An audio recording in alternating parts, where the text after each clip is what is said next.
La pièce devint silencieuse dès que je fis un pas à l'intérieur. Pas un silence poli, non. C'était un vide glacial, comme si l'air avait été aspiré tout droit de leurs poumons. Ma mère se figea en plein éclat de rire, sa flûte de champagne tremblant entre ses doigts. Les yeux de mon frère croisèrent les miens comme s'il venait de voir un fantôme. Et d'une certaine manière, c'était le cas. La réunion de famille des Carter n'avait jamais été censée m'inclure. Je n'étais même pas censée être en vie. Je fis un pas en avant. Les talons que je n'avais pas portés depuis des mois claquèrent sèchement sur le parquet. Les yeux de tante June s'écarquillèrent, mais pas de peur. De reconnaissance. Elle savait. Elle avait toujours su. Je ne dis rien. Pas encore. Je l'ai laissée simplement me regarder. Des questions muettes emplissaient l'air comme de la fumée. Où était-elle?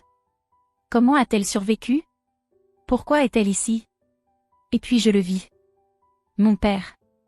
Stoïque. Silencieux. La mâchoire si crispée que je crus l'entendre craquer. Il ne cligna même pas des yeux. Ma mère rompit enfin le silence, sa voix mince, brisée. Evelyne. Elle prononça mon nom comme une prière. Comme si ce nom seul pouvait effacer ce qu'ils avaient fait. Je penchai la tête. Laissez le moment s'étirer. Puis je souris et le dis assez fort pour que tout le monde entende. Vous leur avez dit que j'étais partie. Une inspiration collective parcourut la pièce. Quelque part, un verre se brisa. Un bébé se mit à pleurer. Je regardais les visages de ceux qui avaient prétendu que je n'existais pas. Et je laissais la vérité s'élever dans ma gorge comme une flamme. Vous voulez savoir ce qui s'est vraiment passé? Laissez-moi vous le dire. Je m'appelle Evelyn Carter. Et je me souviens de tout. Bien avant le silence, bien avant le verre brisé et les larmes de théâtre. Il y avait la cuisine. La nôtre sentait toujours le produit citronné et le stress. Chaque dimanche matin, ma mère essuyait les comptoirs 3 fois de suite. Marmonnant à propos de l'apparence, comme si quelqu'un allait nous juger. Mais personne ne venait jamais. Sa voix pouvait trancher l'os. Aiguisée. Amère. Toujours prête à basculer vers quelque chose de cruel. Tu es tellement ingrate, Evelyne. Tu penses un jour à tout ce que je fais pour toi? Peu importait que je mette la table ou que je respire trop fort. J'étais toujours de trop, jamais assez. Mon père? Il se cachait derrière son journal. Toujours derrière ce foutu journal. Je ne sais même pas ce qu'il lisait.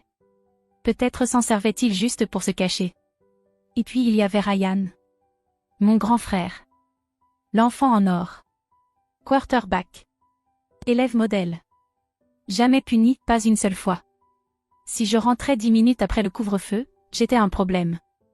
Quand Ryan emboutit la voiture de papa contre une boîte aux lettres, maman fit des cupcakes et parla d'une occasion d'apprendre. Je n'étais pas en colère, à l'époque. Pas vraiment. Juste fatiguée. À 19 ans, j'avais commencé mes études dans un collège communautaire. Et je bossais tard le soir dans un dîner au bord de la route 12. Mes services se terminaient à 2 heures du matin. Je rentrais chez moi épuisée. Et je me faisais encore engueuler si j'oubliais d'essuyer mes chaussures. Ce soir-là. Tout a commencé avec du pain grillé brûlé et s'est terminé par une gifle. Tu ne vas pas gâcher ta vie comme une serveuse. C'est ce qu'elle m'a dit. Fort. Tranchant. Cruel. Je me souviens de ma main tremblante en attrapant ma veste. La lumière du porche clignotait derrière moi tandis que je m'éloignais dans la nuit. Juste quelques rues pour me vider la tête, me dis-je. Respire. Respire. L'air était froid. Ma respiration formait des nuages. C'était tard. Calme. Des rues vides et le bourdonnement des lampadaires. Mais dans ma tête, c'était bruyant, mes pensées martelaient contre mon crâne. Je ne savais pas que ce serait la dernière fois que je verrais ma maison pendant presque 1 an. Je ne savais pas que quelqu'un que j'aimais serait au volant. Et je ne savais certainement pas qu'ils allaient tous faire semblant que je ne reviendrais jamais. Mais c'était avant. Avant le sang. Avant le coma. Avant les mensonges. Avant que je me souvienne. Je ne me souviens pas du bruit de la voiture. Je me souviens du froid. De la façon dont il s'insinuait dans mon jean. Dans mes chaussures. Je me souviens du silence de la rue, de combien tout semblait vide. Comme si j'avais quitté le bord du monde. Les lampadaires bourdonnaient au-dessus de moi, clignotant par intermittence comme s'ils hésitaient à rester allumés. Mes mains étaient enfouies dans les poches de ma veste. Poings serrés. Les mots de ma mère résonnaient encore dans mes oreilles. Tu es pathétique, Evelyne. Comme la famille de ton père. Je ne savais même pas ce que ça voulait dire. Je savais juste que ça faisait mal. J'ai tourné au coin de la vieille station-service. Celle qui était fermée depuis mes 10 ans. C'est là que j'ai vu les phares. Rapide. Trop rapide. Je n'ai même pas eu le temps de bouger. Je l'ai senti.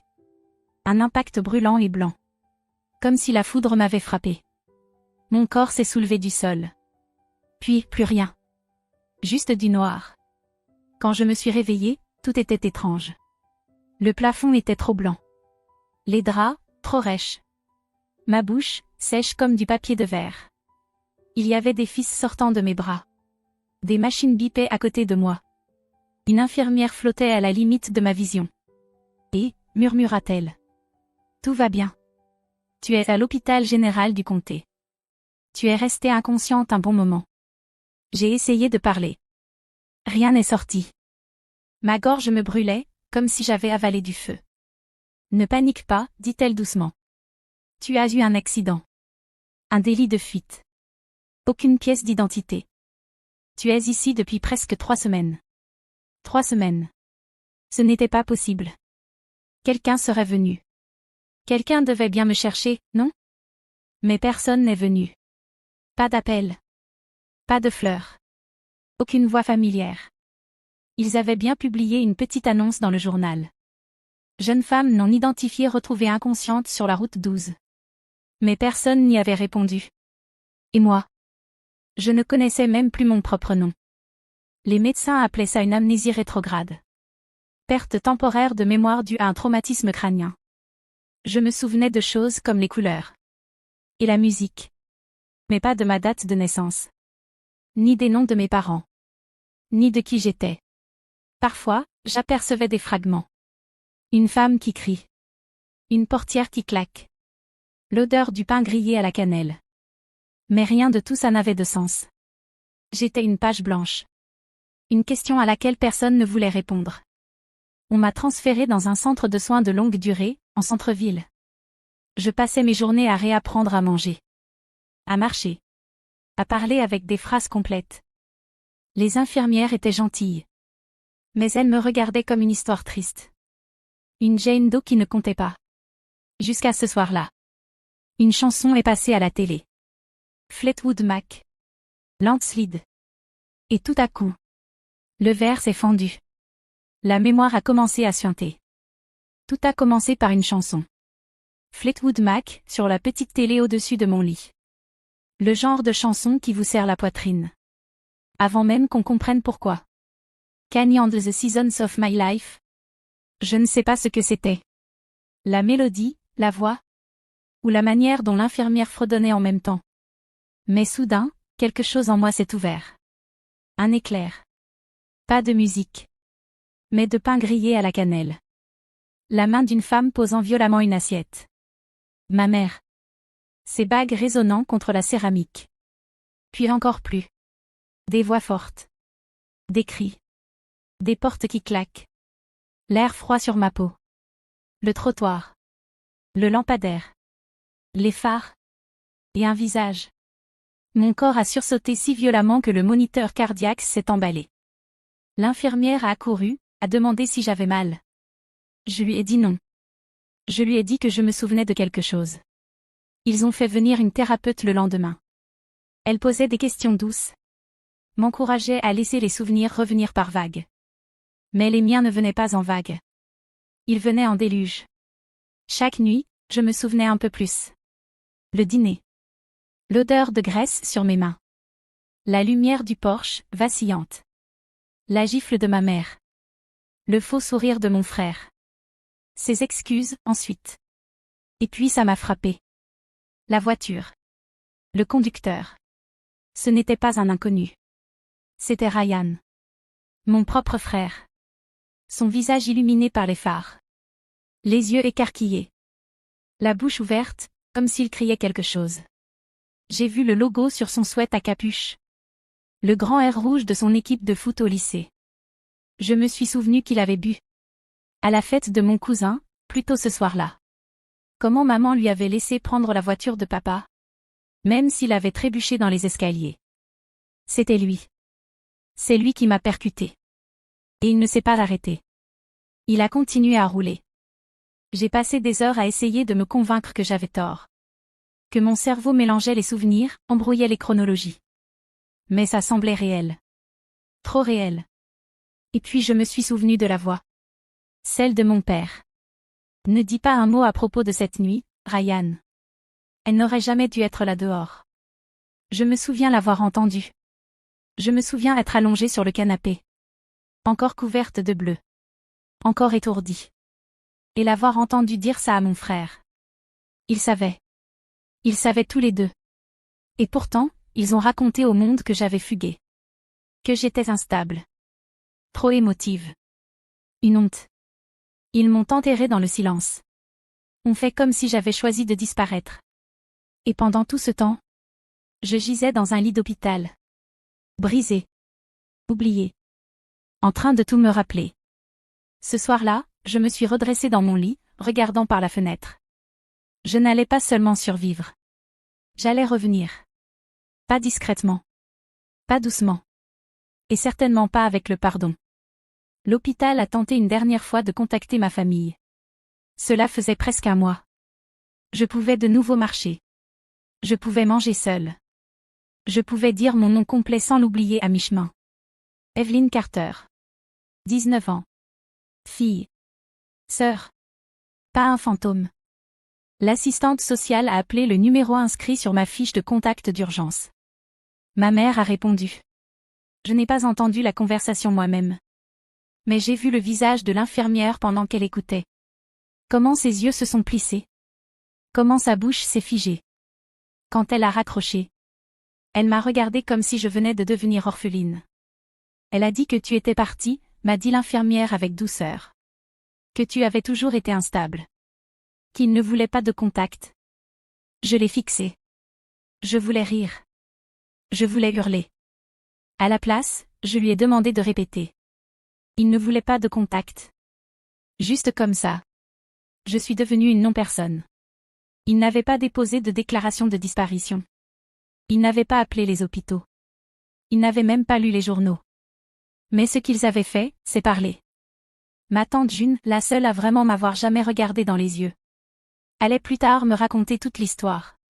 D'après ma mère, je serais partie au milieu de la nuit, après un épisode mental.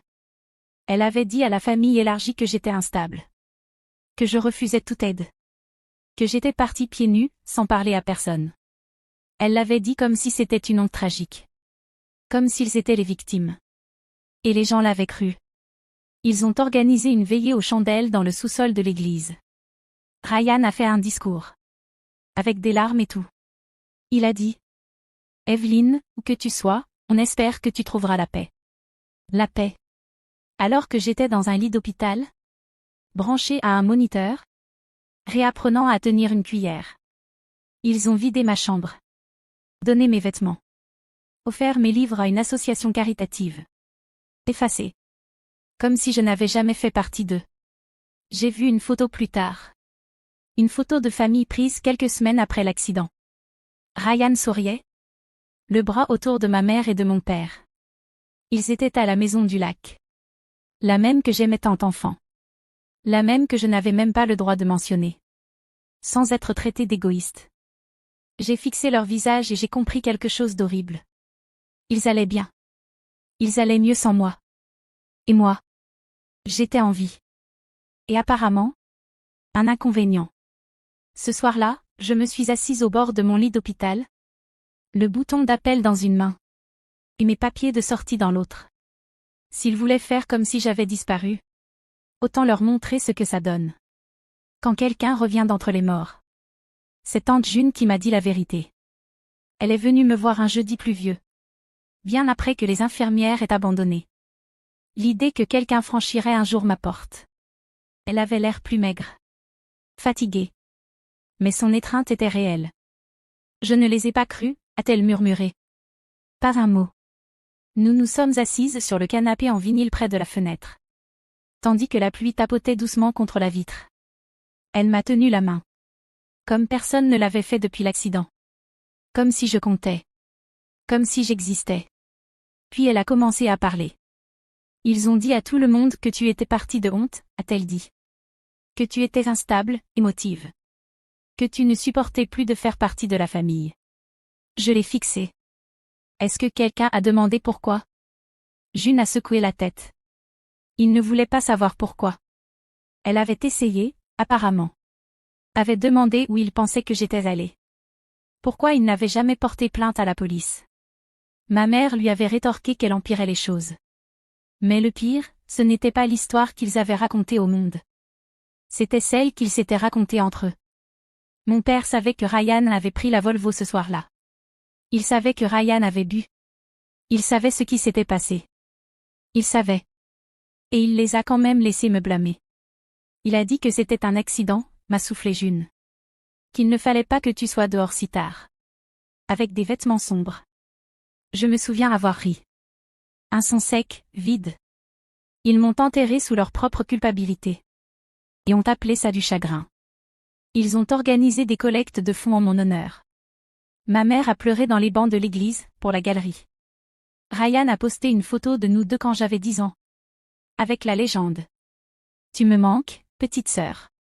Je voulais lancer quelque chose. Hurler. Mais à la place.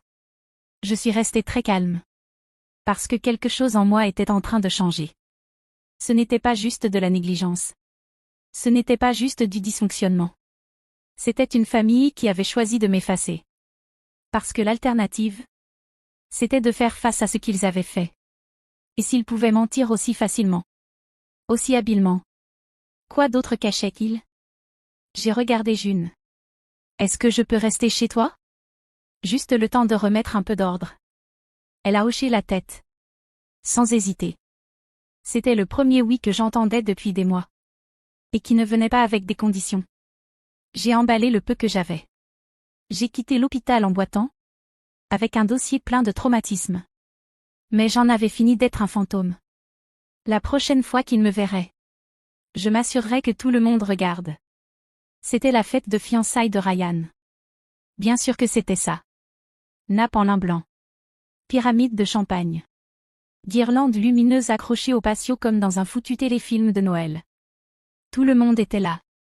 Cousins, amis de l'église, anciens entraîneurs. Voisins qui pensaient nous connaître. Ils ne nous connaissaient pas. Je me tenais juste devant le portail. Le cœur battant comme s'il voulait exploser hors de ma poitrine. Mes paumes étaient moites. Ma respiration, courte. Mais je n'avais plus peur. Pas cette fois. Je suis entrée. Les têtes se sont tournées, une par une. Comme des dominos qui tombent. Quelqu'un a laissé tomber une fourchette. Quelqu'un d'autre a murmuré mon nom. Et puis ma mère m'a vue. Son visage est devenu livide. Comme si le sang s'était arrêté d'un coup. Elle a reculé d'un pas. S'est accrochée au bord de la table. Ryan s'est retourné. Il riait, en plein toast. Jusqu'à ce que ses yeux croisent les miens. Les mots sont restés coincés. Sa fiancée lui a touché le bras. C'est qui, a-t-elle murmuré. Il n'a pas répondu. J'ai traversé le patio en plein centre. Laissant le silence s'éclore autour de moi comme une fumée épaisse. Ma tante June était là. Elle a hoché la tête, juste une fois. Evelyne, a dit ma mère enfin, la voix tremblante. Tu as l'air, en forme. J'ai souri. Un sourire tranchant, mesuré. Tu leur as dit que j'étais partie. Un murmure de surprise. Un invité s'est tortillé, mal à l'aise. Mon père a raclé sa gorge. Ce n'est pas le moment de... Non, ai-je coupé. C'est exactement le moment. Je me suis tournée vers la foule. Ils ont dit à tout le monde que j'étais partie. Que j'étais instable. Dangereuse. Une honte. J'ai laissé le silence s'installer. Mais ce n'est pas ce qui s'est passé. Ma voix ne tremblait pas. Mes mains non plus. J'ai été victime d'un délit de fuite. J'ai passé des semaines à l'hôpital. Sans papier. Sans visiteur. Sans nom. Et eux, ils savaient. Ils savaient où j'étais.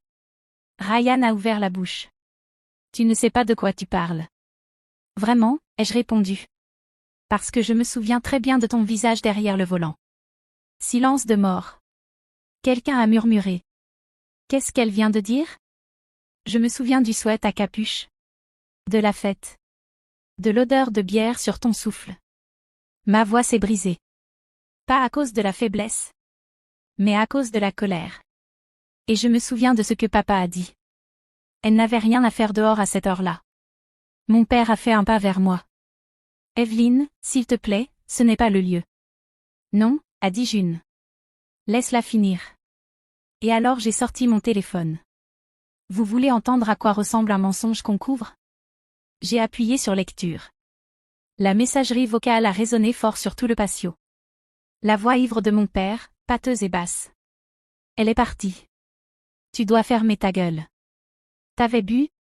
Et je ne peux pas te protéger si ça s'ébruite. Le silence s'est figé. Ryan a reculé. Ma mère a mis la main devant sa bouche. J'ai regardé mon père droit dans les yeux. Tu ne m'as pas perdu. Tu m'as effacé. Et puis, à toute l'assemblée. Voici la famille qui a pleuré une fille. Qu'ils ont choisi d'oublier. Je suis repartie comme j'étais venue. Seule. Mais pas en silence. Cette fois, ils ont entendu chaque mot. On dit que les secrets pourrissent de l'intérieur. Apparemment, les réputations aussi. Dès le lendemain, la messagerie avait été transférée. Partagée. Capturée en vidéo. Une amie de l'église l'a envoyée à son club de lecture. Un ancien prof l'a transmise au conseil scolaire. Ça n'a pas pris longtemps. Le poste d'entraîneur de Ryan? Fini. Apparemment, les parents n'aiment pas qu'un assistant coach soit démasqué comme le conducteur ivre dans un délit de fuite. Surtout quand la victime, c'était sa propre sœur. L'école a d'abord essayé d'étouffer l'affaire discrètement. Mais quelqu'un a divulgué le message. Les médias locaux s'en sont emparés. Titre: Une famille couvre un délit de fuite impliquant une adolescente portée disparue. Mon père a été convoqué pour interrogatoire. Entrave. Négligence. Falsification de preuves. Il a pris un avocat. Bien sûr qu'il l'a fait. Mais on ne barre pas les i. Quand la maison est déjà en flammes. Et ma mère? Oh, elle a plongé. Elle a tenté d'organiser une nouvelle veillée. Cette fois, pour guérir. Personne n'est venu. Les voisins ont arrêté de lui faire signe. Les gens de l'église ne rappelaient plus. Et Ryan? Il m'a appelé une fois. Il a laissé sa propre messagerie. Tu as eu ce que tu voulais, d'accord? Tu nous as détruits. Non. C'est eux qui se sont détruits tout seuls. Tout ce que j'ai fait, c'est dire la vérité. Une semaine plus tard, j'ai reçu une lettre par la poste. Pas d'expéditeur. Juste mon nom. Écrit d'une main raide. À l'intérieur, un chèque. Un gros. Et une seule phrase. Sur un bout de papier arraché d'un cahier. J'aurais dû te protéger. Papa. Je n'ai pas encaissé le chèque. J'ai encadré le mot. Pas parce qu'il signifiait quelque chose. Mais parce que c'était une preuve. La preuve que même les lâches savent quand ils ont perdu. La vérité ne les a pas juste brisés. Elle les a vidés de l'intérieur. Je n'avais pas besoin de vengeance. Je n'avais pas besoin d'un procès. J'avais juste besoin que le silence prenne fin. Et quand c'est arrivé, quand les mensonges ont été réduits à l'os et à la poussière, il ne leur restait plus rien. J'ai déménagé à 3 états de là. Un nouveau nom sur le bail. Un nouveau boulot dans une librairie. Qui sentait le vieux papier et les secondes chances. L'appartement était petit. Mais il était à moi. Pas de cris. Pas de faux semblants. Pas de peur de dire un mot de travers. Juste le calme. De temps en temps, je recevais des mails d'anciens camarades. Est-ce que c'est vrai? Tu vas bien? Je ne répondais jamais. Parce que cette partie de ma vie, l'après, ne leur appartenait pas. Elle m'appartenait à moi. J'ai terminé mon diplôme en ligne. J'ai recommencé à écrire dans un journal. J'ai trouvé une thérapeute qui n'a pas bronché. Quand j'ai dit, je n'étais pas disparue. On m'avait effacé. Ma tante m'envoie des cartes postales. Des petites choses. Des marchés fermiers. Des trouvailles de brocante. Une recette de tarte au citron qu'elle jure que je vais adorer. Elle ne dit jamais grand-chose. Elle n'a pas besoin. Et sur mon étagère, coincé entre deux vieux romans, il y a un cadre photo. À l'intérieur, une photo de ma famille. Moi à 12 ans. Ryan à côté de moi. Ma mère avec son faux sourire. Papa, raide comme toujours. J'ai brûlé les bords. Juste assez pour me rappeler que c'était réel. Et que j'y ai survécu. Pas pour garder la douleur. Pour me souvenir de la vérité. Parce que la vérité ne m'a pas juste libérée. Elle m'a reconstruite. La vengeance n'était pas le but. La liberté, oui.